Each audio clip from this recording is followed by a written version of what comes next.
I just can't take no pleasure in killing nothing. Just some things you gotta do. Don't mean you have to like. I like to dissect girls. Did you know I'm utterly insane? You want to know what happens to an eyeball when it gets punctured? You got any idea how much blood jets out of a guy's neck when his throat's been slit? Whatever you do, don't fall asleep.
What's up, everyone? DJ Anubis here with you on the Meltaria podcast with my ghoul brother from another ghoul mother, Mr. Tony the Dead.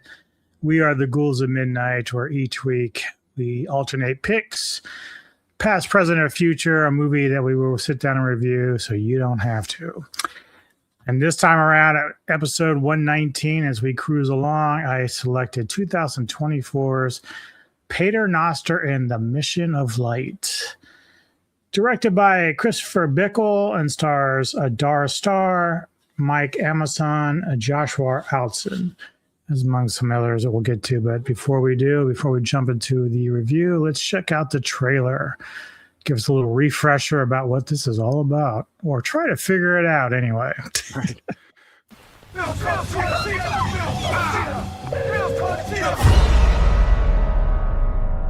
Do you know what this is? Yeah, Pater Noster and the Mission of Light. Major want list item for me. I'd kill for a copy. No one has had any contact with anyone from the Mission of Light since they disappeared in the mid-1970s. There's a few out there. Cursed. Cursed? I mean, if you believe in that sort of thing. I don't. Pater Noster is still alive?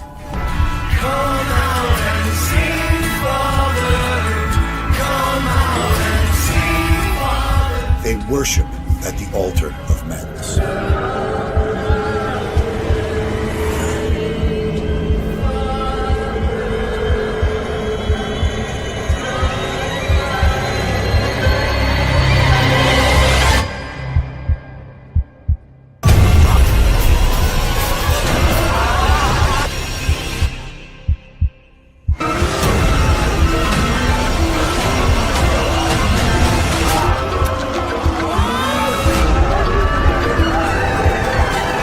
This isn't normal.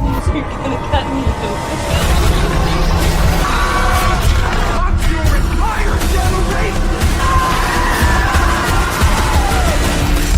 Victimhood is the social currency of these kids today. If they want to play it, let them be it.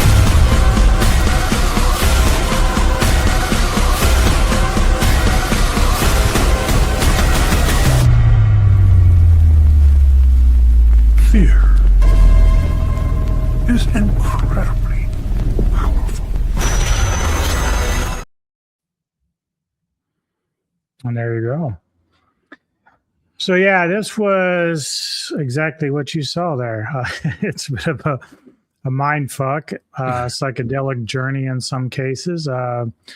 We start out with this group of people. We got Max there, the young Adara Starr there in the middle.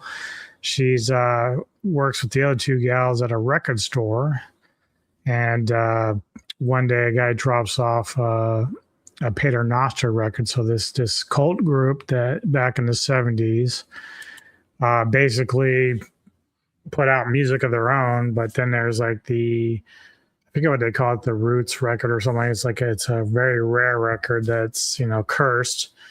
But apparently, because it's so rare to see these records, each one of the other albums, they could sell for like $1,000 each. I wish I can find them and sell them for that. Right.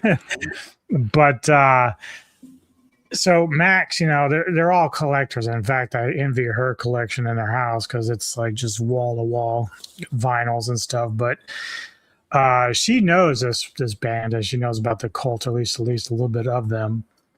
So she goes to the same retro store or wherever the other guy got it and picks up all these extra copies, except for that one record that it's very rare and it's a curse, and apparently sells for like $10K, like it'd be $10K's worth of money. Yeah. So she tells her friends, and of course this all happens while they're also going to a heavy metal concert where this young man named Jason, who plays drums for this death metal band, I have to be a friend of but he's also very much into the band and into the record. So that's how they kind of bond through that. What was your initial thoughts when you first started watching this? Oh, this is boring. I hope this gets better because I could care less. That record, I would never want to buy it. It looks like shit.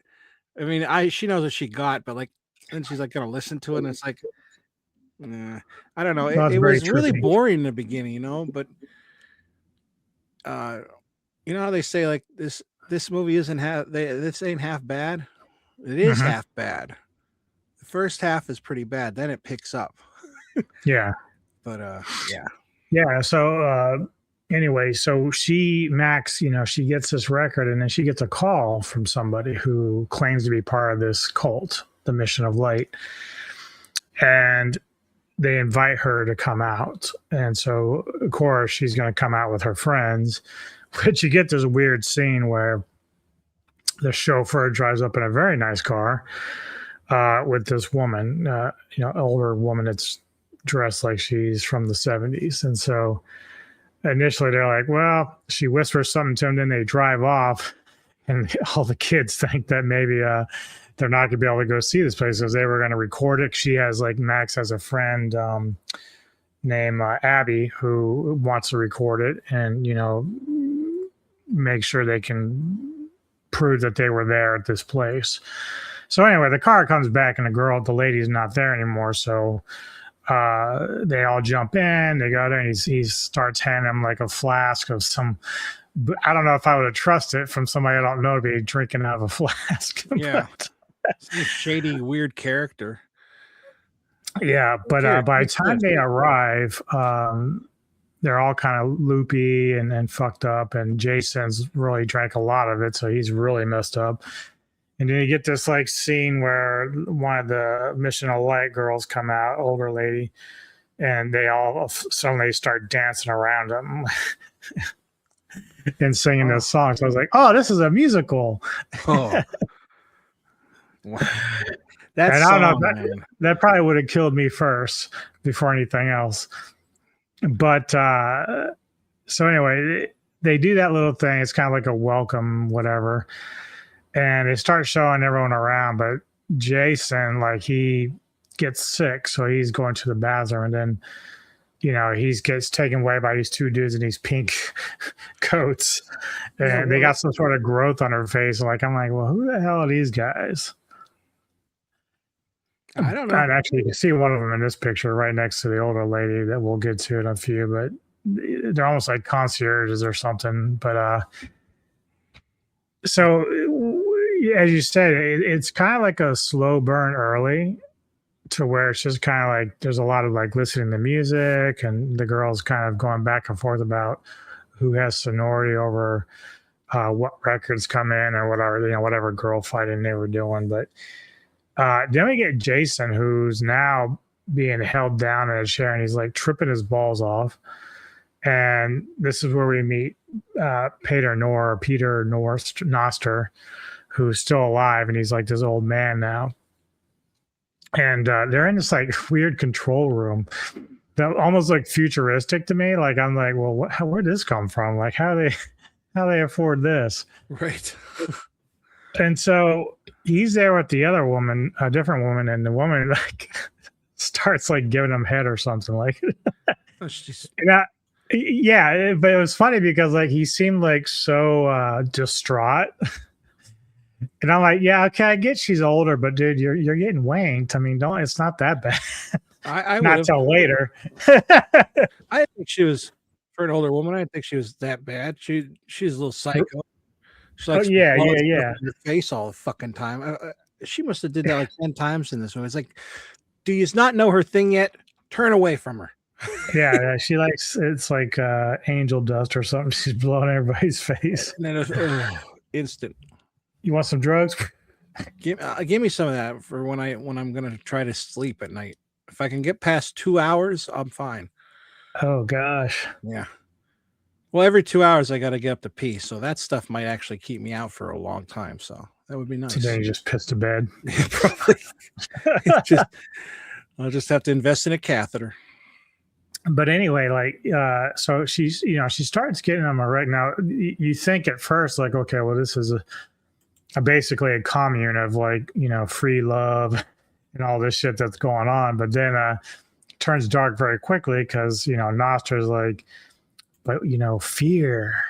And I'm surprised he didn't say fear is the mind killer, but he said fear is like powerful or something. And that was his wording.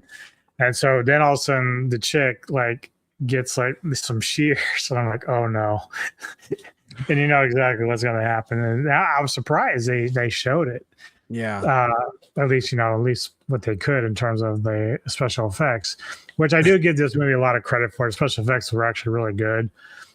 From what I've learned, the budget was like $21K. So they had a decent budget, but it wasn't like, massive, although it's more than what -1 had, surprisingly. But so yeah, they end up chopping his wanky off, and then he kind of like just passes out. Like I thought initially he died, but we find out that's not really the case, which I don't know how. We'll get to that. But then, of course, the movie just kind of goes along where it starts singling out girls and taking them out, and because it's really he's the only guy, and he's already gone. So just from there, it's like weed out the weak, basically, and I don't know. It gets to a point where Noster believes that Max is like this vessel that needs to carry this baby to the unholy one or something. I don't know. It's really weird how this works. I never really understood this entire part of it. Yeah. Because the only thing I can assume is the woman that was carrying first was too old now, and so they had to kind of like get it out of her and into Max. Yeah. But that's the way I looked at it. Yeah. Oh yeah. They said I think she got cancer or something, or something's eating at her. So I guess it was cancer. So now she has to get rid of the baby, like pass it on. And even then, when it came out, you're just like, what the fuck? Yeah. Yeah. I'm like, okay, like, but why? Is this thing keeping them? Well, they're not young looking. And that one that was showing them around says, "Oh, I'm 80." It's like, oh, okay, pretty good. Yeah, you're the hottest 80-year-old I've seen. Right. And then it's like, well, you see why they're doing it, but it's like, is this the baby? What significance is it? Is it you got to keep them alive inside of your other? I don't get it. It's weird. Yeah, and again, like trying to figure out like what their whole purpose was is kind of like a mystery in the movie. Really, just they believed in living youthful as long as they can, I guess. And I think that's part of like why she said she was as old as she was, that she still looked that good. So something they were doing throughout their spirituality via this, mission of light thing, kept them going. But, you don't really get a clear picture of exactly like what all they have to do. Do they have to sacrifice people? What is it exactly? So, but obviously when you get to the conclusion down there, like we said, we have this woman who's carrying, who's sick and ill, and then needs to transfer the kid to her. And then you get that nice, like, oldie orgy going on. Yeah. Blood orgy. Yeah. Dude, that's the other thing, too. So, like, at one point, Abby literally gets stabbed in the chest. Yeah. And there's just blood going everywhere. And so then they line them up on the couch, all the kids that are dead. And so Max is on the table. She's tripping balls because, blow girls like there's some shit a couple times, in fact. And then somehow Abby pulls the knife out of her chest and is still like kicking and telling her, "Fight it, Max! Fight it, Max!" And then, of course, the woman behind her takes the knife and it just finally slams it into her skull. Yeah. And I'm like, she shouldn't have been alive anyway. No. I mean, that was like in the heart, right in the chest, in the heart. Like that was no way but hey, she's not the only one that you thought was dead. Exactly. Oh my God. Which, at some point, I don't know about you, but at some point I thought this was just going to be a mind trip of Max and that she killed everybody, or even just Jason. Like I thought one of those two were just going to be the ones that flip the fuck out. Yeah. That's really what I thought was going to happen. But that's not what happened. No, that would have been. That would have been okay too. At least that would. Well, it would have made a little more sense, and it would have been a nice little twist. Like, I mean, you might have saw it coming, but the reality is, it would have made more sense because of what we saw. Because they were tripping their balls off a lot of the time in this film, because of the drugs they were inhaling and drinking and all that. Yeah.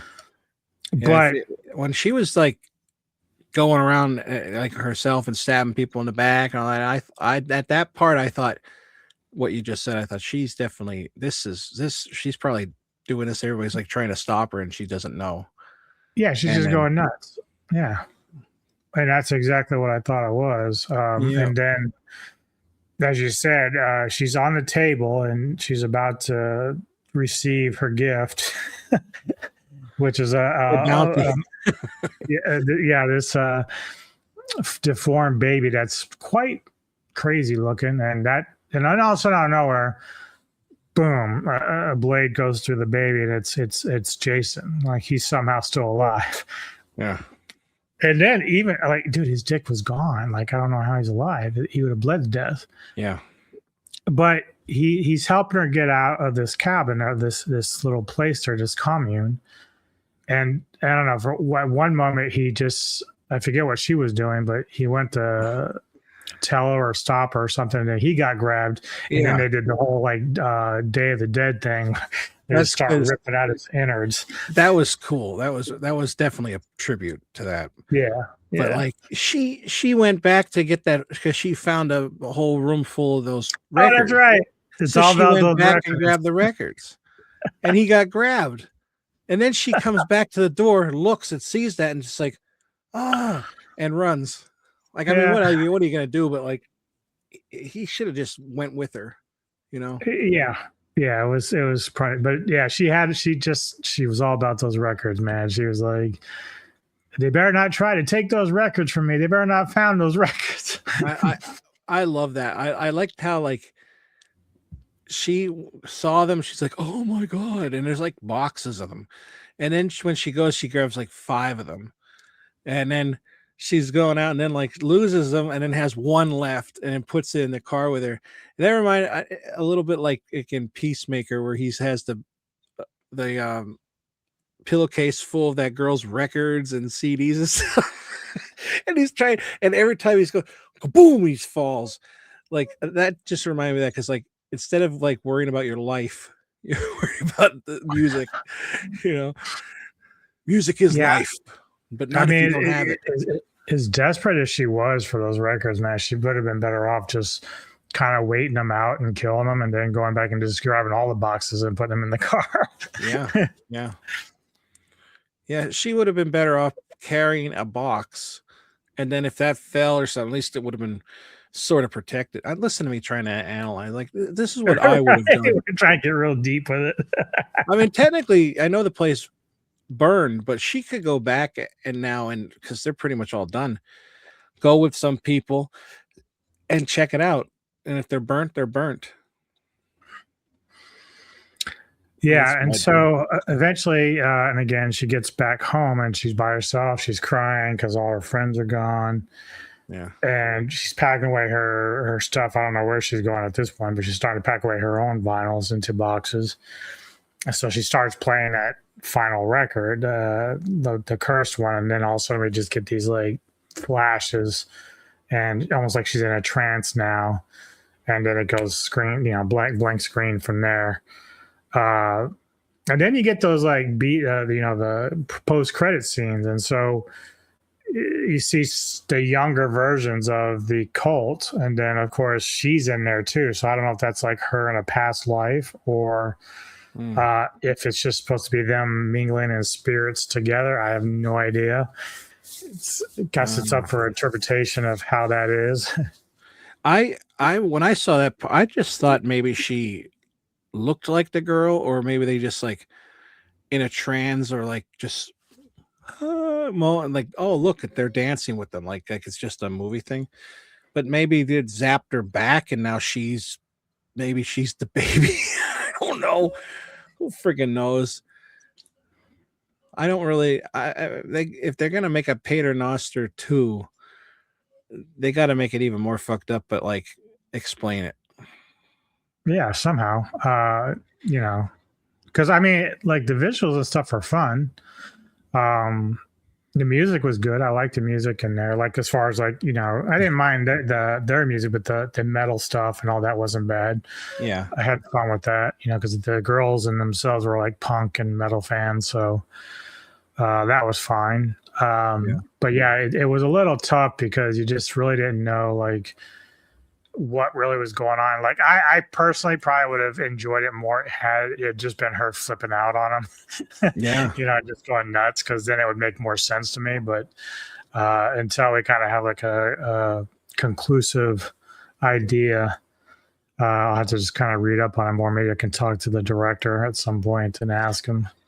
I think, like, this place burned down. All her friends are dead, and she just goes back and like is gonna move. No police involved, no questions. What about your job at the record store? And now technically, Especially since her friend owned the record store. What now? Right. Yeah. Well, I mean, you got to suspend belief a little bit, but like, where's she gonna go? I don't know. Which is one thing. Like, I'm like, well, I would have been getting those boxes, because then that's a lot of money. I can go start a new life. Right. If you get $10,000 a record, and there's probably like 50 records in the box. Right. That's good money. Big time. Shitty record, but still. All right. Well, let's do our final thoughts and ratings. Okay. Final thoughts. Like I said, it started off boring.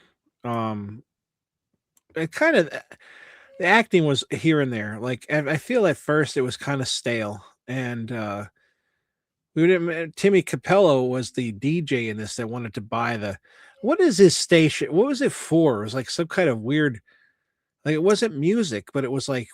Well, did you ever remember I don't know if you ever heard a late night show called Coast to Coast? No. They used to do, like, it was like early morning hours. So like maybe from like 1 a.m. to 5 a.m. or somewhere. When I used to drive overnight. And so like this guy would get on and he would just talk about like UFOs and ghost stories and shadow people. And that's kind of like what he was doing. He was kind of doing that, like, very like, off the wall, like horror, scary stuff at night, but based off true events. So like if you were talking about like the Beast of Ray Road and shit like that, that's the kind of shit that you would talk about. But okay, I kind of didn't really understand that. I didn't know if he was just an expert, like he was just talking about the cult only, and it just so happens he called in and got right in and, hey, you want to come on and buy these records off you and stuff like that.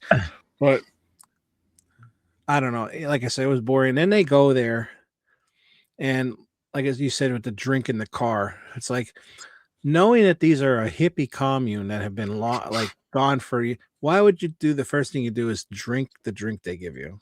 Forget it. I'm like, no, I'm vegan. At least fake it. Yeah, at least fake it. But it's like, well, they're young too. They're probably like, fuck it. Yeah. Oh, yeah. Well, they weren't the smartest bunch. No. But I mean, once they get to the commune and everything, it really does pick up. Like that Pater Noster, he seems like such a nice Santa Claus type man. He has a voice like this and talks to you about the fear. They're also very like sarcastic. So like the one girl, the one that owns the shop, the record store, she's in the kitchen trying to help that one woman cook lunch while everyone else is out. This is how they kind of separate them so they can get rid of them. So they're in there and she starts feeding them some sort of fish or something. And I guess it's either drugged or can make you sick if you're not used to it. But anyway, she starts letting her taste one, and then that's when Noster shows up, and he's like, "Oh, but did you tell her about it?" Also, she starts freaking out. Yeah. And she's like, "What do you mean? What do you mean? What about that? What about this food?" And she's like, "Oh, I didn't think about that." Oh, no. Yeah. Like I said, it picks up a lot faster than, and this is another movie.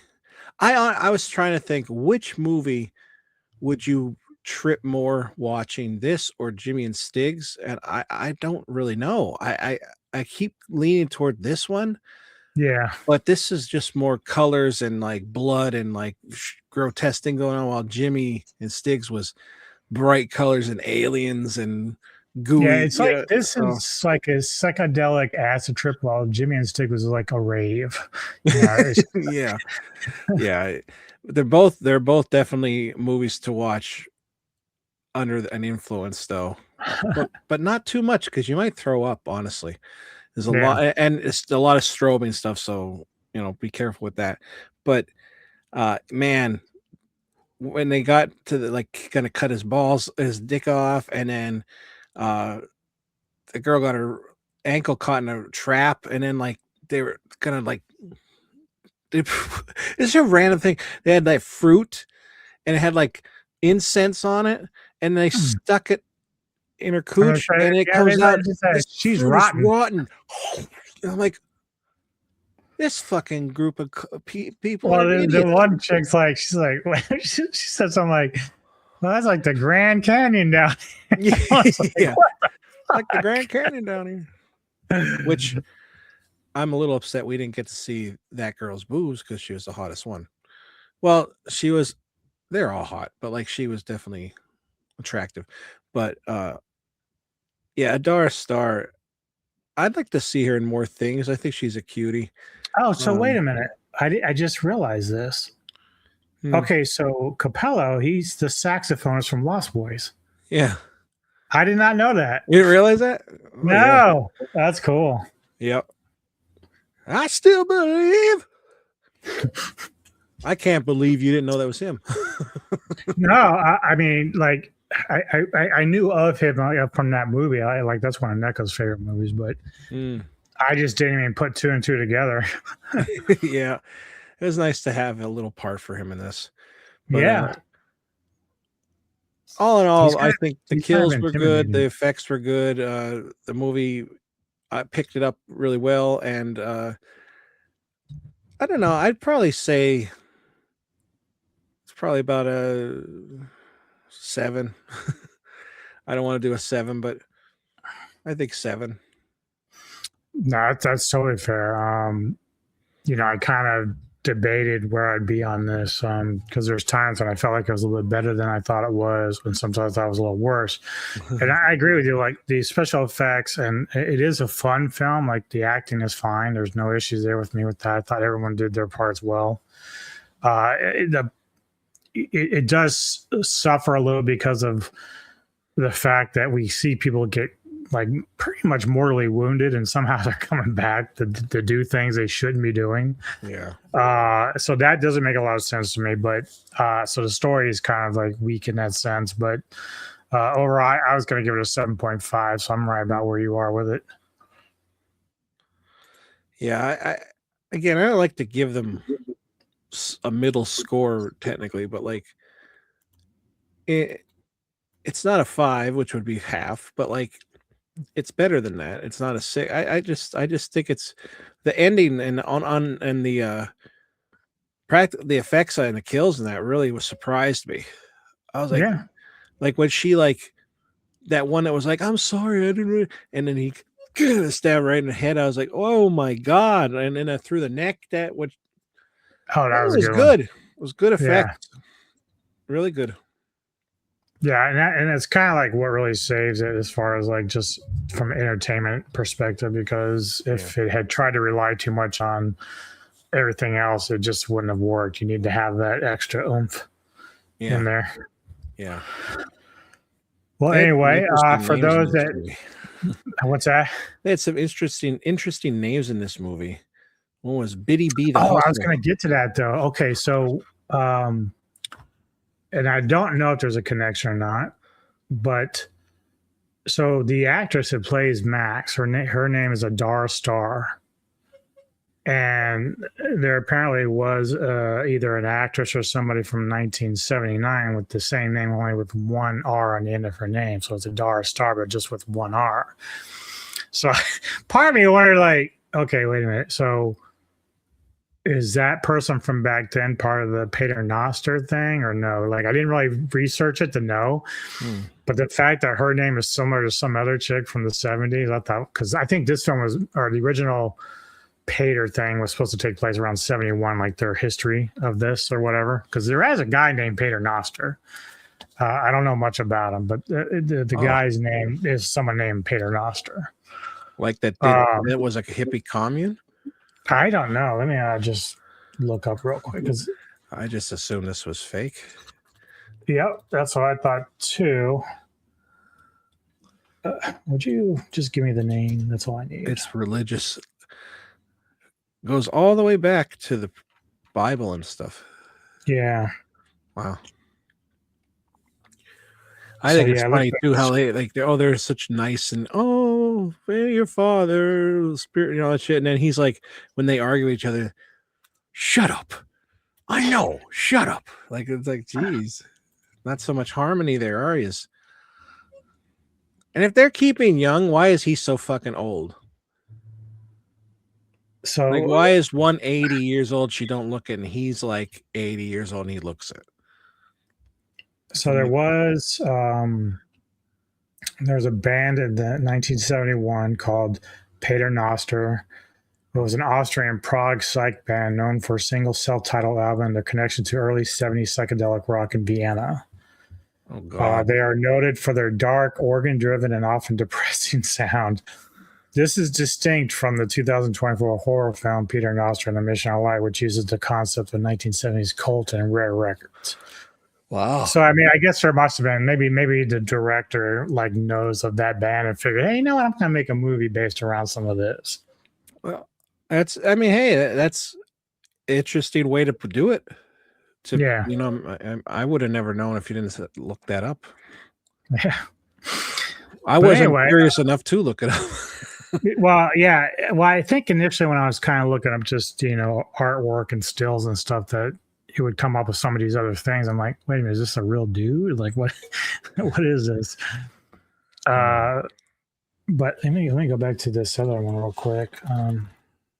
Come out and sing, Father. See, he's got it. I expect a new music video from White Trash on that. Nope. On this movie, it'll be thrash metal, because that's what I felt like watching this. Oh, that's funny. What he wasn't. Okay, so the Adara Starr that I was talking about from 1979 was an American adult film actress. She was born in 79, so she was a film actress throughout the year 2000s, early 2000s. Remained active until 2005. So how does this other girl end up with like almost the same name? Unless she just decided to call her, maybe her real name's something different. Because there's no real information on this other actress, the one from this film. So that's funny as fuck, though. There's like all these other odds and ends of this film that are just weird. I think you're looking too into it. Maybe I'm overthinking it way too much. Anyway, for anyone that's seen this, let us know in the comments what you think of the film. Are you going to check it out?